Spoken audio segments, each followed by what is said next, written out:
Hey, what's up everybody? Yeah, I finally got myself a lock and load. Yeah, I got this off eBay, and this one is stock.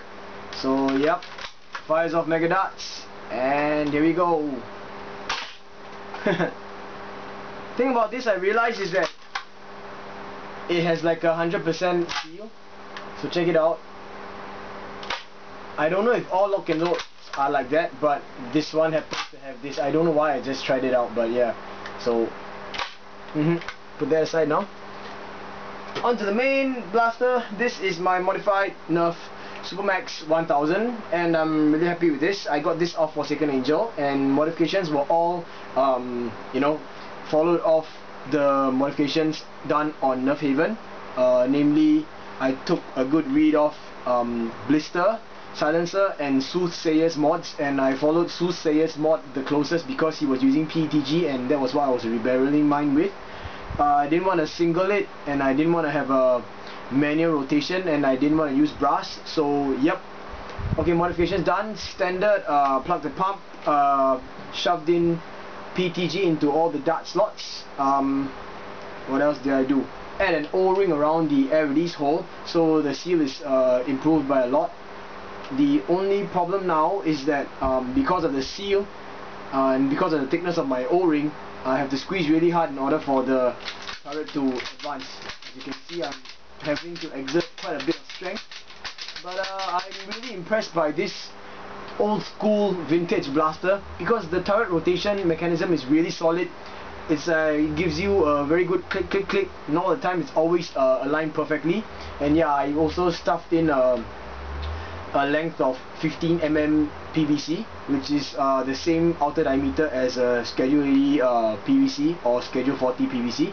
Yep, and I haven't done a range test, but from what I've read, ranges can be anywhere between 70 to 90 feet, and that's pretty amazing.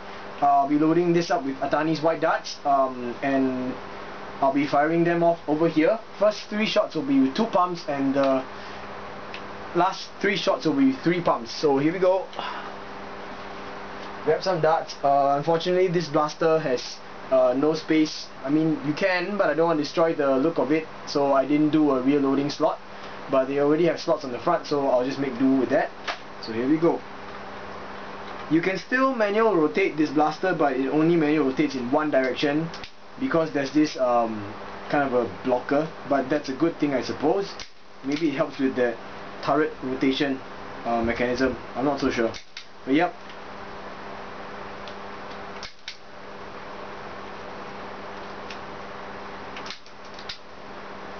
Okay, so last one. Here we go. 2 pumps for the first 3 shots.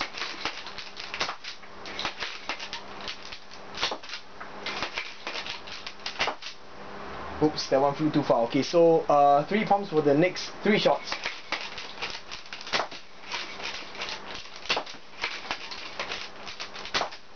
Yep, this is the SuperMAXX 1000. This is a modified one, and unfortunately it's not mine. It's like a contract.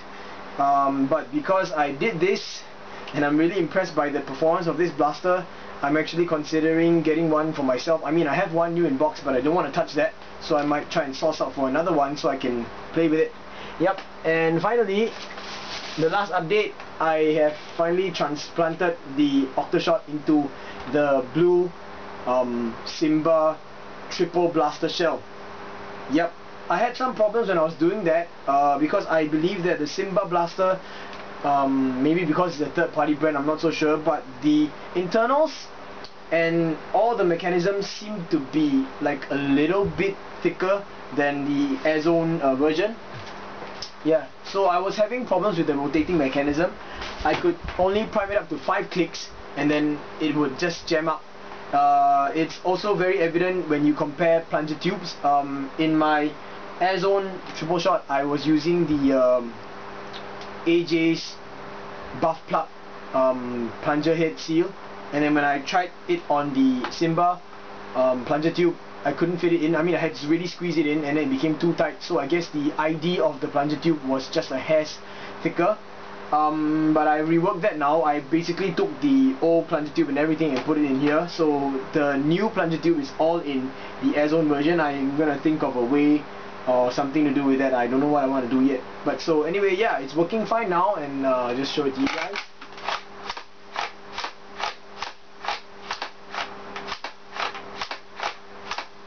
Yep, and the seal is pretty good now. I reworked the seal, so it should be 100%. I have to hold on to the trigger, if not it would catch on to one of the lower notches on the plunger rod itself. So yeah, and I'm really happy with this now. Too bad I didn't have it ready before Atani's war. So yep, that's all for now. Peace.